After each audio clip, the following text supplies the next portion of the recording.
Yo soy el director de Colfuturo, soy un ingeniero electrónico, hice mi maestría en Administración de Empresas en la Universidad de los Andes y con Colfuturo en 1992, hace mucho tiempo, hice mi maestría en Finanzas y Contabilidad en el London School of Economics. Llegué a la dirección de Colfuturo después de de terminar de liquidar un esfuerzo empresarial en la burbuja del Internet del año 2000 y llegué, yo diría, prácticamente por casualidad. Yo le había apoyado a Colfuturo en estructurar su proceso de selección en algún momento, y la anterior directora de Colfuturo, que se retiraba de Colfuturo, pensó que era interesante que un becario de Colfuturo dirigiera la fundación, y me encontré por chance y pues aquí estoy. Digamos, he tenido varias experiencias interesantes como emprendedor. No han sido, digamos, las experiencias externas no han sido exitosas en el sentido de que no pelecharon, y una de las ideas fundamentales cuando uno hace un esfuerzo, un emprendimiento, es que lo que uno construye pues sea exitoso. Digamos que el proyecto en el año 2000 fue un proyecto muy ambicioso geográficamente en términos de inversión que movilizamos, pero era parte, digamos, de esa burbuja del Internet que hizo ¡puf! Y que dejó sin sustento, digamos, que desnudó los planes de negocios, y en retrospectiva, digamos, la mayoría de esos planes de negocio eran o anticipados, o muy débiles, o muy pobres, o muy ambiciosos con respecto a los recursos que se consiguieron, y estaban basadas como en una expectativa muy poco aterrizada. Entonces, pues eso es como un poco la experiencia. Aquí en Colfuturo ha habido la oportunidad de aplicar mucho de lo aprendido en desarrollar plataformas tecnológicas muy sofisticadas, en tener una institución muy eficiente en número de personas que atendemos con respecto al número de personas que trabajan en Colfuturo, en conseguir recursos sustanciales para crecer de 75 estudiantes en el año 2000 a 1000 estudiantes por los últimos 3 años, y ha sido, digamos, de alguna manera también un esfuerzo emprendedor. Se llamaba Latin Advisor, era un esfuerzo precisamente. Violi y Macausland y el hijo de Violi lo promovían, y era lo que en esa época se llamaba, bueno, y hoy en día se llama también un B2B, unos verticales en 4 áreas, y tal vez el problema fue como el exceso de velocidad y de ambición. Eran 4 áreas, 3 idiomas, inglés, español y portugués, como 5 ciudades: Miami, Bogotá, Sao Paulo, Buenos Aires, y la idea era, digamos, construir en 4 verticales, que era el sector de químicos y plásticos, el sector de textiles y confecciones, el sector de autopartes y el sector de construcción, como unas soluciones y unos marketplaces, unos mercados donde toda la cadena de esos sectores pudiesen interactuar, consiguiendo información, consiguiendo ofrecer, comprar y vender sus mercados, contratando gente interesante. Entonces, pues cuando uno lo mira en retrospectiva, era un proyecto pues gigantesco, y que tal vez como las bases que tenía eran mucho más débiles con respecto, digamos, a la idea grande que se tenía, y los marcos de tiempo y todo pues no eran realistas. Si bien en todo esto hay que moverse muy rápido, pero también hay que ser aterrizado, digamos, y tal vez la falla principal era pues el cómo se monetiza la idea, aunque habían varias ideas. Todo el tiempo se estaba como explorando y cambiando, y no era una reflexión como central de lo que se estaba haciendo. Colfuturo es una fundación, una entidad sin ánimo de lucro con una misión muy clara: apoyar a los mejores profesionales de Colombia que van a ir a hacer sus maestrías y doctorados en las mejores universidades del mundo. Seleccionamos a los estudiantes en un proceso competitivo, es decir, compiten.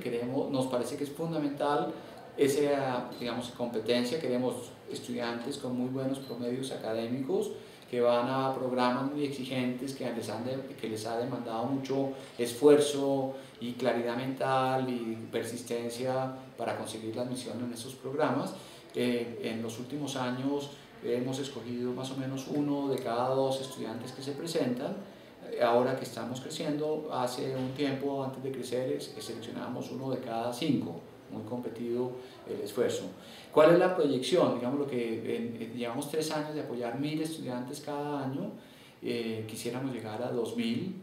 Es una promoción muy grande, el apoyo de una promoción de 1000 son 34 millones de dólares, una promoción de 2000 son 68 millones de dólares por año, o sea que es una operación muy, digamos, demandante.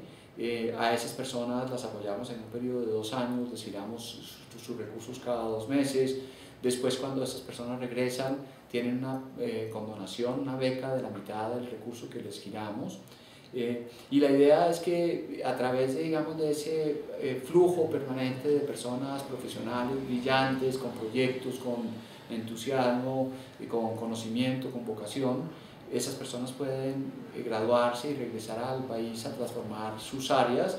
A muchos de ellos les va a ir profesionalmente muy bien y a algunos de ellos les va a ir extraordinariamente bien, y la idea es apostar por esos 2 grupos, tanto por el grueso, que les va a ir muy bien, como por aquellos personas especialmente destacadas, como apoyamos personas en todas las áreas, digamos que van a revolucionar y van a impactar de una manera contundente el área en la que trabajan y ayuden a transformar, a seguir transformando a Colombia.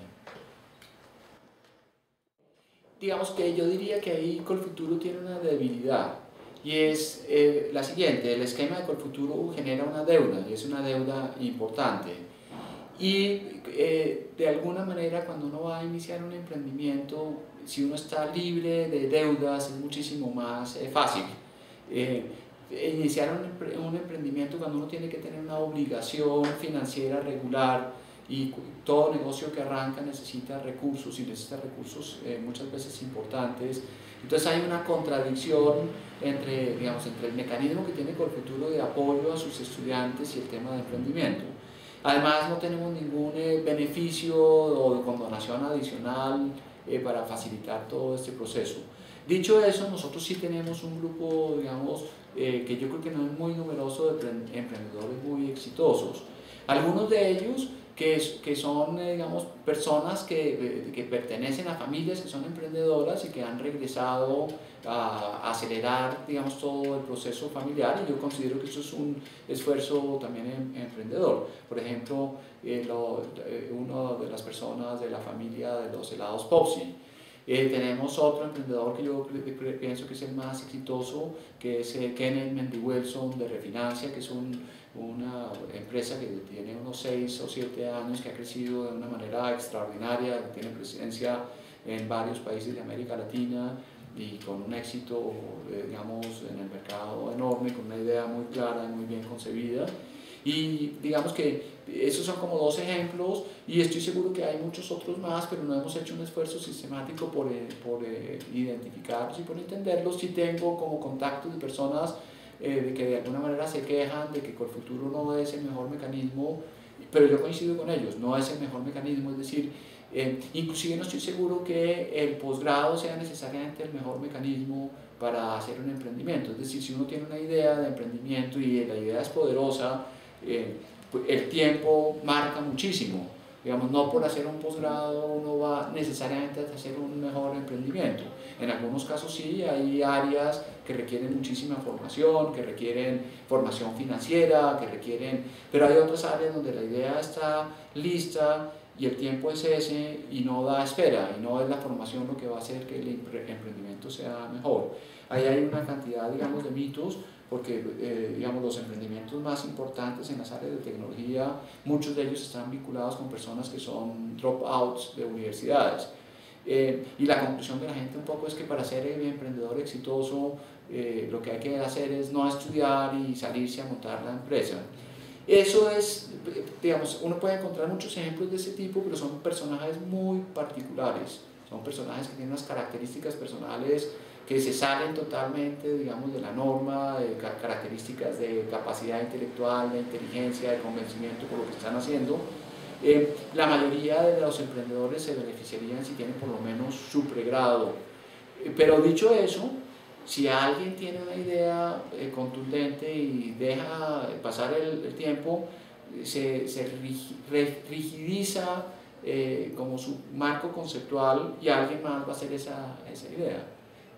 Entonces, ¿cómo equilibrar el tema de formación con el tema absolutamente necesario en el emprendimiento, que es la creatividad, la capacidad de moverse ágil y rápidamente? Es un tema que muchas veces entra como en contravía.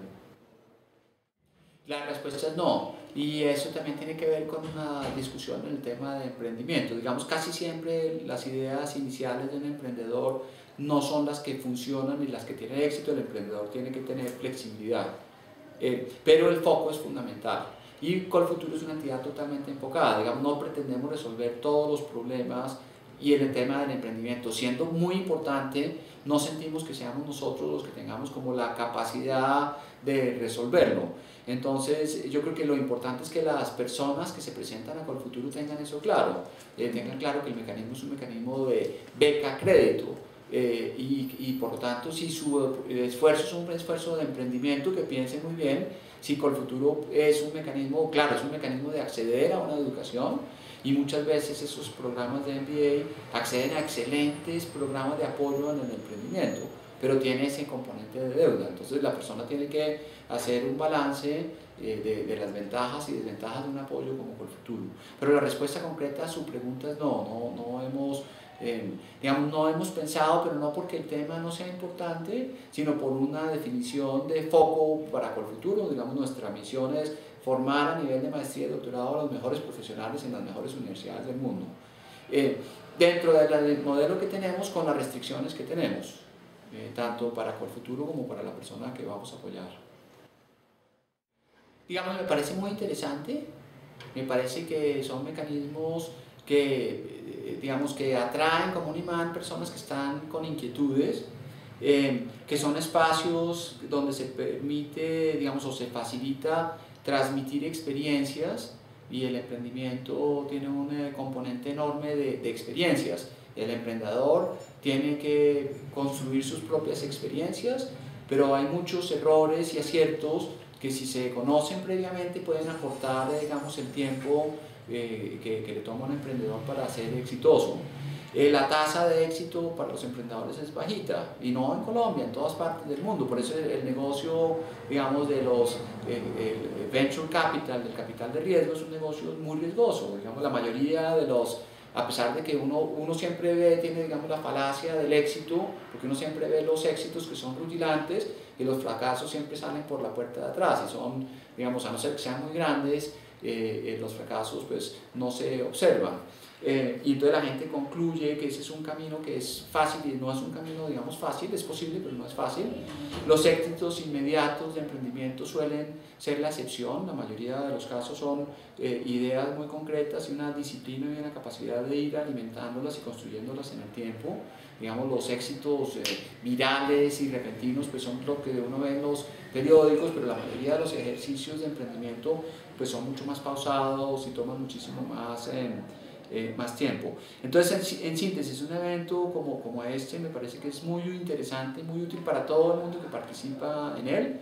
Siempre me pregunto qué tanto de esas personas que participan en esos eventos después son muy exitosos, y sería muy interesante tener, no solo lo digo por este evento, sino por pues muchos otros eventos de este tipo. Es como tener esa idea de qué tan conectados están los esfuerzos emprendedores contundentes con eventos de este tipo. Sí, digamos, yo creo que es una labor primero voluntaria, y contribuye, digamos, a una causa que es muy importante, como lo discutíamos antes. Y el ejercicio de ser mentor es interesante porque uno como mentor está aportando una experiencia y un conocimiento que tiene, pero si hay algo fundamental en un esfuerzo de emprendimiento es que uno aprende también digamos, del proceso. Y también es muy interesante ver gente joven, gente, digamos, muy joven, que tiene ideas, digamos, muy claras, muy contundentes, y que tiene como una energía especial, entonces es una contribución de dos vías y yo creo que es una experiencia muy interesante, muy particularmente motivante.